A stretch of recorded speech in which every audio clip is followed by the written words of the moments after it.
Sorry, that's not the Mojo that we're talking about. So when we originally sat down with the team and had a look at what we thought Mojo was, these were some of the words that we came up with. So it was about have your passion, it was about your oomph, it was the spark that you have in you, that spice. It's also your fun and your spirit and all those bits and pieces. So sometimes people will equate Mojo with resilience. If your Mojo's in a good place, it helps you to be more resilient, but they're not exactly the same. You can be feeling quite sad, but your Mojo's still in a good place. So while it also can influence your emotions, it's not the same as your emotions.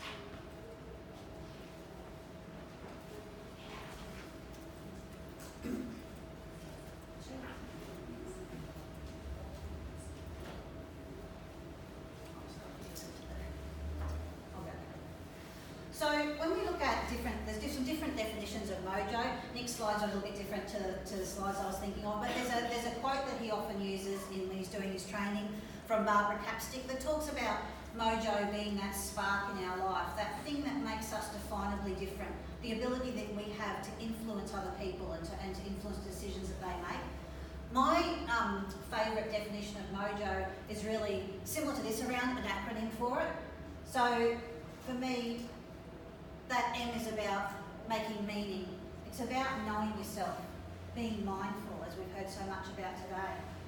Checking in with yourself every day, checking in with yourself during the day. Identifying early when something might not quite be right. So for lots of people who work, particularly I come from a special school, so in the field of special education, we do the big stuff really well. We do the crisis really well. We have a great process for working with the students that are affected, with the families, with the staff, making sure that everyone's had debrief and follow up. But what we often miss, and one of the reasons that we originally did the pilot with Nick and with Paul, was what was happening in our school was that it was the little stuff, it was the cumulative stuff. It was the bits and pieces that were going on every day that weren't big things, but they were really eating away at our staff, eating away at their mojo. So people would be okay, and then not okay. And so what we want to do as part of this project was give people those skills so that they could check in on themselves consistently, that they would have a bank of tools so that if things weren't going quite as they thought they should be, if they weren't feeling quite like they should be, they knew they had tools they could use when they knew how to find help. And that we could then have a better staff who are better able to work with our students because they're looking after themselves as well. The O in Mojo,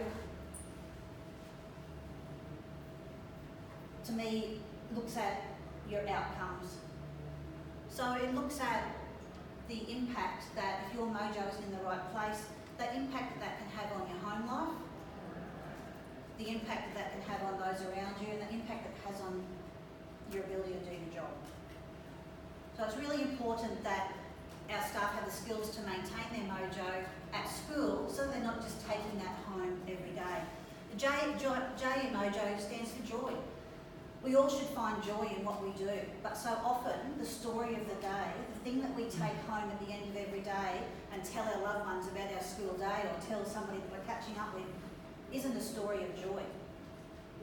Because we're not looking after ourselves. We're giving all of ourselves all day and we've got nothing left when we go home. The better we are at maintaining ourselves during the day, the more opportunity that there is that when we get home at the end of the day, we can share the stories of joy. We can share the sparkling moments. And our school has, one of our tools is a toilet time tool because we spend lots of time in the toilet. But part of that toilet time tool is just what's your sparkling moment for the day. And that's become a term throughout our school now, is sparkling moments. And so we share sparkling moments between staff, we share sparkling moments with our families, and we share sparkling moments with our loved ones when we go home. So the story of the day is no longer going home and telling about the worst thing that's happened during your day. It's focusing on the positive things that have happened during your day. That's what you're sharing. And as we saw in the sessions this morning, that changes your whole mindset. When you're sharing that happiness and you're finding that joy, it changes your mindset. And the final O in Mojo stands for opportunity.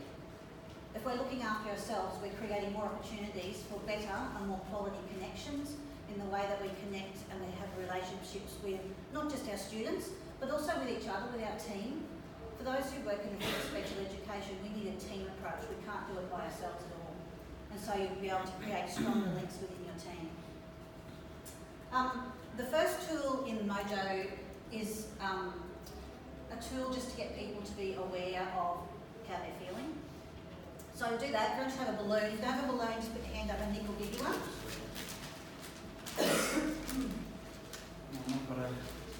And this is just a visual in terms of having you think about what your mojo will be like. So just have a think about now how you're feeling today. We've had 2 days of a really great conference. Some of us are away from home, away from our kids, all those sorts of things, which, you know, can be a double-edged sword. I want you just to blow your balloon up to reflect where you think your mojo is sitting at the moment. It's a personal thing, it's not the biggest is the best or anything like that. Just where you think yours is at the moment.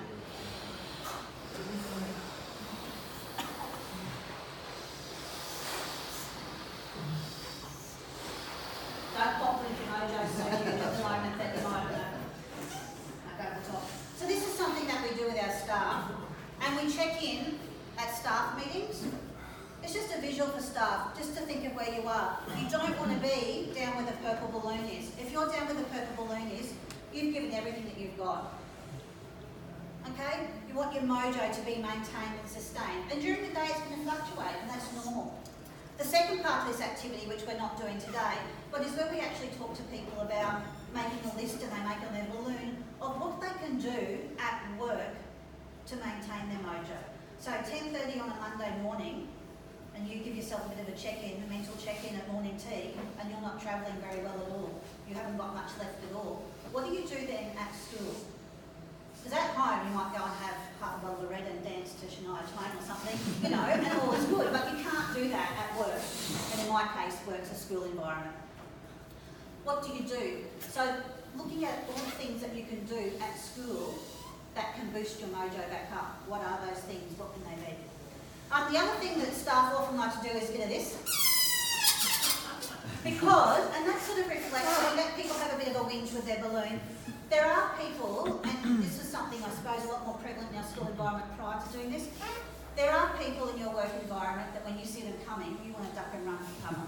Okay? Those people that at you the whole time.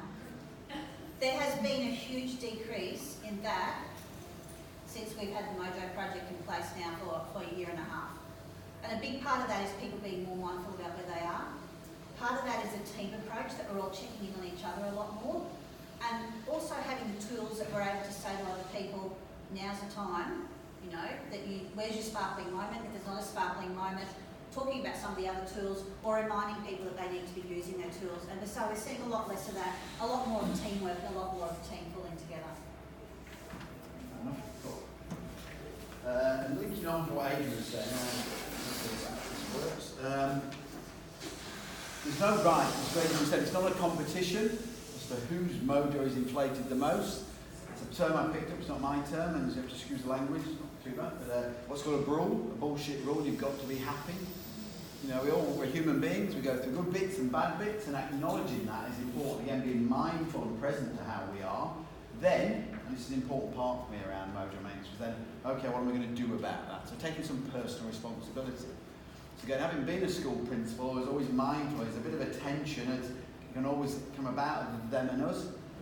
Whereas, you know, the admin or the leadership could be thinking, oh, for God's sake, why don't staff sort themselves out? And staff could be thinking, oh, for God's sake, why don't admin help us? And it's a dual, it needs a bit of both. Ultimately, it's down to us as individuals. No one can look after you. You've got to look after yourself. They can help each other, and that's an important part of the whole journey. Yes. So a little bit of story, and a big thanks to Adrian and the team at Nambour Special School for starting the journey with us, being brave enough to give it a go. So over the years of being involved in behaviour support and my time in coaching, gradually emerged there might be a better way to do this. As Adrian said, the big incidents schools are generally good at doing, right? Generally good at doing, but the day-to-day drip, you know, by the end of the term, there tends to be more incidents than there are at the start of the term.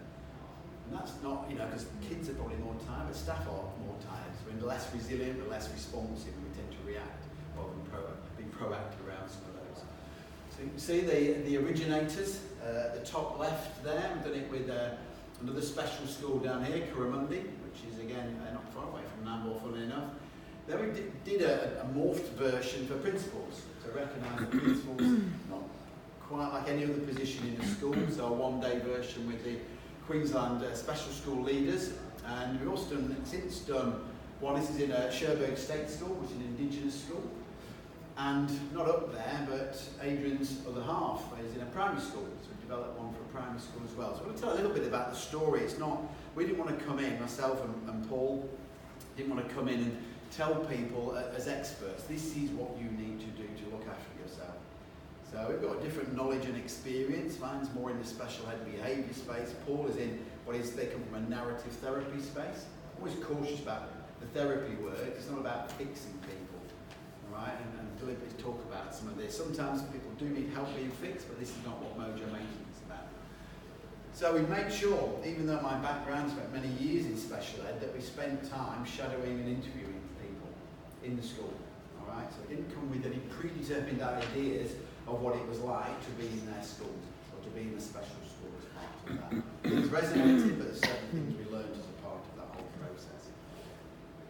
And deliberately built into this, and you saw how quick and easy the Mojo meter is, or as someone recently called it, the Mojo-meter. That's what bringing it together. But the idea is this isn't adding to the workload. It's certainly not going to help well-being and how we're feeling. It's another job to be done. So the idea is the vast majority of them, there's one that's slightly different on at some stage, but two, there's built into the working practices. So we looked at what people were already doing.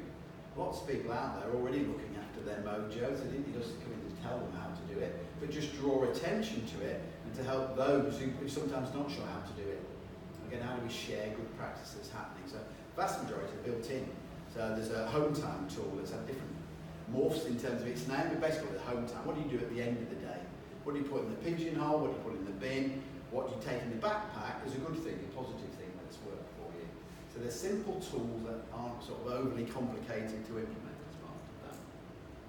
And we haven't managed with all of the schools yet, but the idea is we find a pilot school who's willing to give this a go, and then we have another go, and we tweaked a bit more further from that. At the end of the day, it's very much a train-the-trainer model. So the idea is, and it builds on to this one hopefully, no it doesn't yet, we'll come on to that in a minute. I'll go back.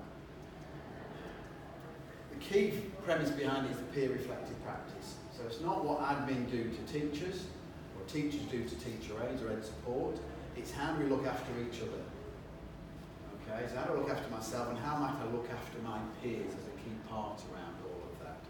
But just to jump back quickly before I go into the detail of that. So this has emerged for us. We thought, well, we're just lucky at Nambour. It's the right place, right time. It probably won't work anywhere else. So what emerged for us, and we're very deliberate when we talk with schools who are interested in this, is Mojo-Maintenance for us is for the schools and individuals within schools that are 0 to +5 in this space. All right, so you're generally doing okay, this will help. But if you're not in a good space, or the relationships are a bit damaged and broken, or you as an individual are not in a good space, you probably need other supports and measures out there. So it doesn't fix, it's a horrible word, isn't it? It doesn't fix people or fix organisations that need additional help and support, but it helps those that are generally doing okay get better and thrive. And that's certainly, and Adrian will share some information on this, that's certainly the perspective we had at Nambour and other schools. They were doing at least okay, if not better, and this helped them on their journey to keep getting a bit better and a bit better at the day-to-day things.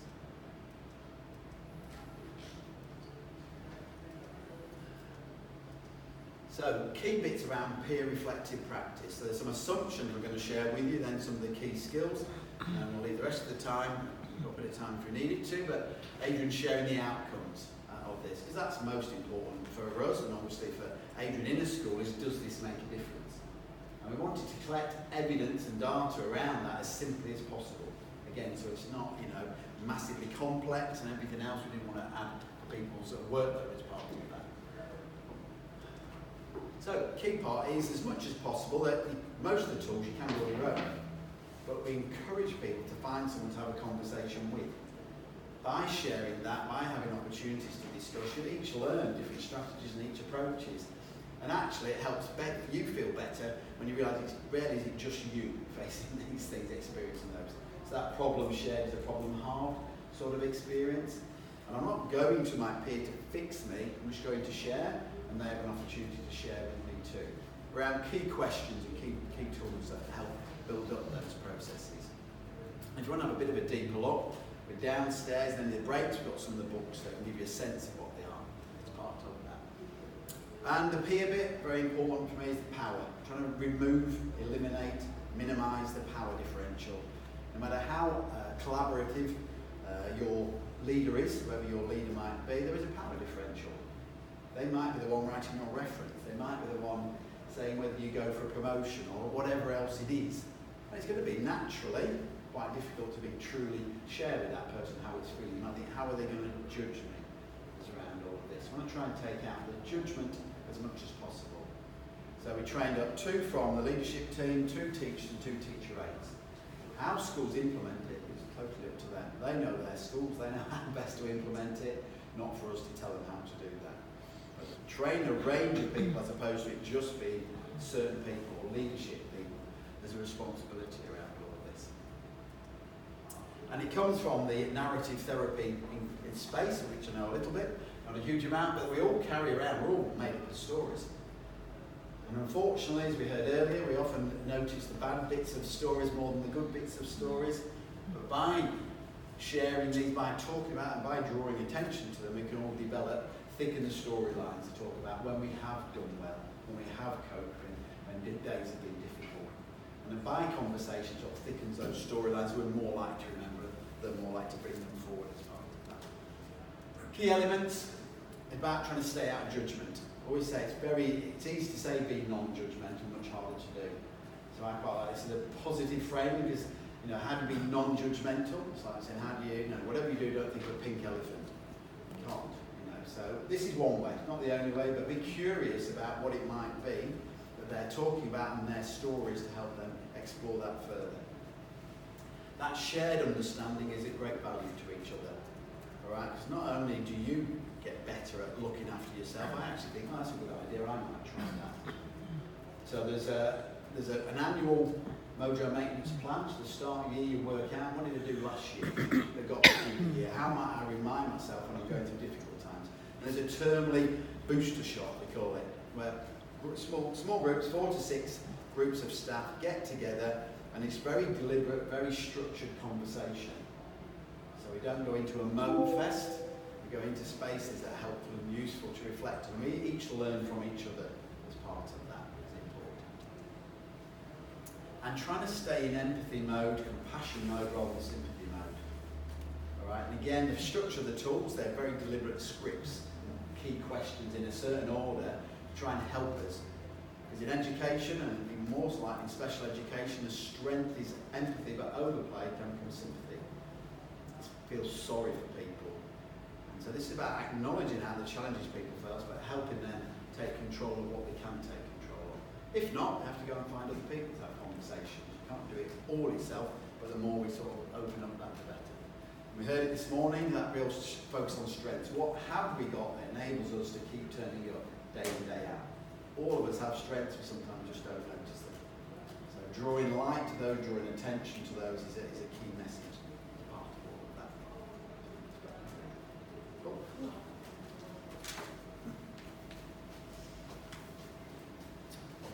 I suppose one of the other things that I want to share with you too, just as we start looking at the data, is that in anything you introduce to a school, you sort of always look at that 80% take-up rate. We have a 100% take-up rate. We don't have one staff member who's not engaged or not involved. And often when things, particularly for some of our male staff, not wanting to separate them out, but we do have a few of the male staff when we first started talking about we were going to do it, who were sort of like, I don't know about this. Sounds like that touchy-feely sort of stuff. Not that at all. 100% of staff engaged, which is incredible, and I think it speaks to the fact that the way that it's designed, the fact that it's work shadowing, the fact that it's based on the successes and the strengths you've already got in your school. It's not extra work. All of those things lead to a program that's really successful in the way that it's implemented within the school. Just a bit of general data, because everyone likes a little bit of data. These are from our school opinion survey. At our school, we're a special school on the Sunshine Coast in Queensland. We have 150 students at the moment. The criteria for special school enrolment in Queensland is around intellectual disability. So all of our students have an intellectual disability, and about 81% of students have a second or multiple disability areas as well. So it is a complex work environment. Probably these two pieces of data have changed the most over the 5-year period.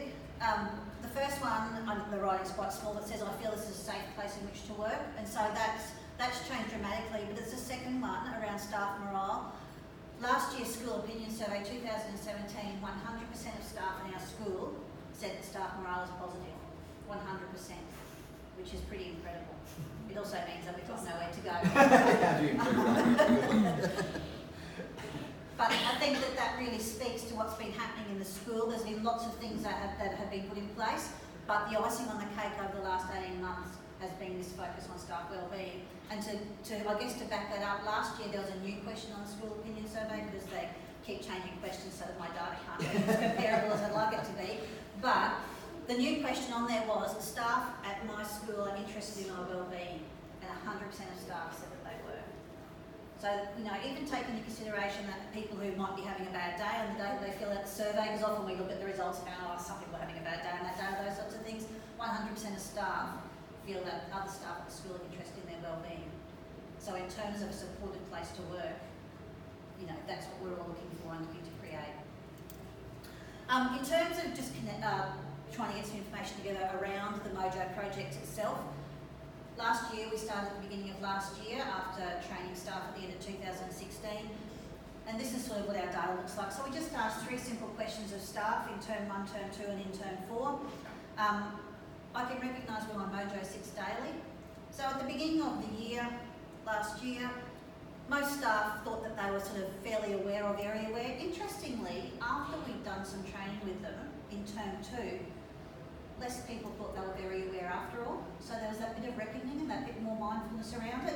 By the end of the year, we had been running our term boosters, plus we touched base in staff meetings, really putting it in practice, lots of visuals around the school to support staff, particularly behind toilet doors and things like that. But by the end of the year, we then had all of the staff, 100% of staff, saying that they felt they were very aware of where they sat daily.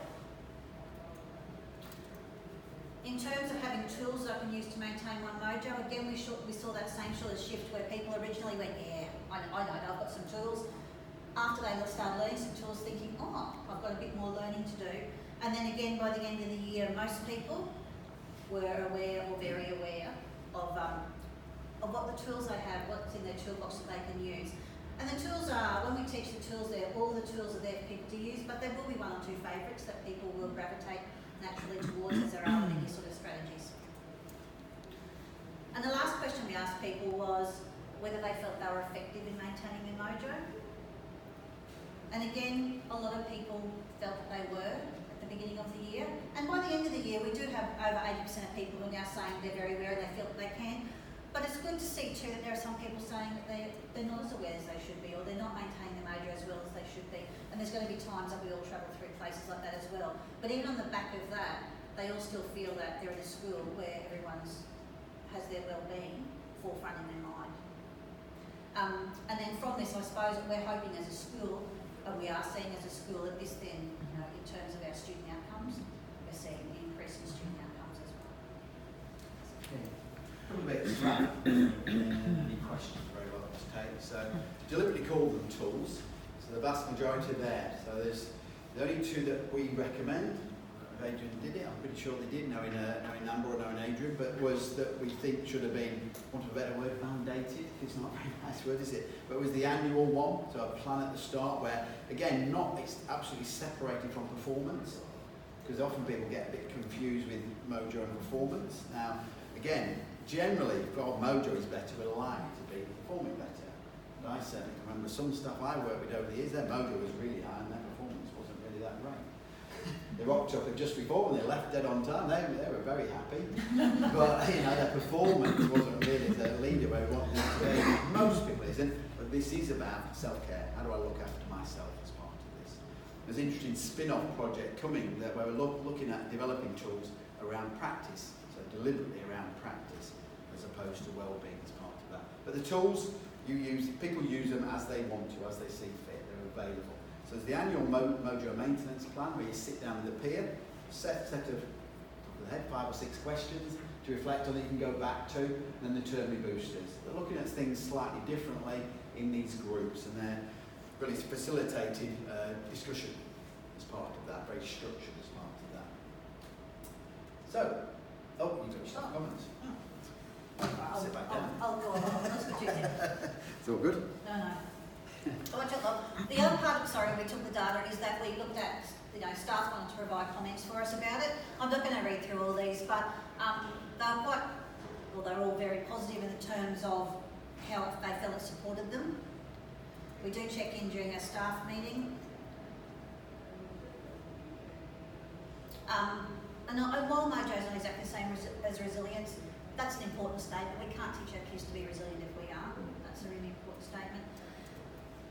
And I think the last statement in this one, just where it talks about, the collegial support, that's inclusive of everybody in the school. It is administration, it's teachers, it's teacher assistants, teacher aides. And as Nick said, each of those areas of the school, the teacher aides train the other teacher aides, and the teachers train the teachers, and admin, we work with admin. So there isn't that sort of hierarchy or worried about what you're going to share or what you're going to say. You can sort of share that with your peers, which is a really important part of it. So I'll leave you with one final tool. It's something, I may have missed it, but I don't think I did. It's around journaling.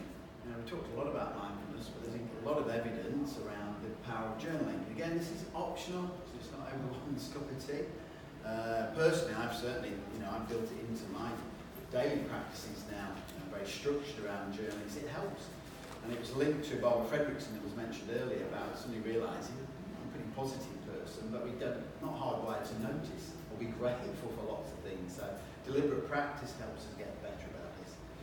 So this is the Mojo Journal. If you want to have a look at the books, I'll chat to myself and Adrian, we'll be around here and lunchtime, whatever else.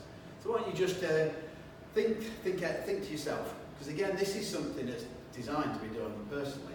If you want to share it, you're free to share it with someone else, but it's not designed. Journaling is designed to be personal. So a simple question, so again it gives you a frame of reference on it. What's been inflating my mojo recently?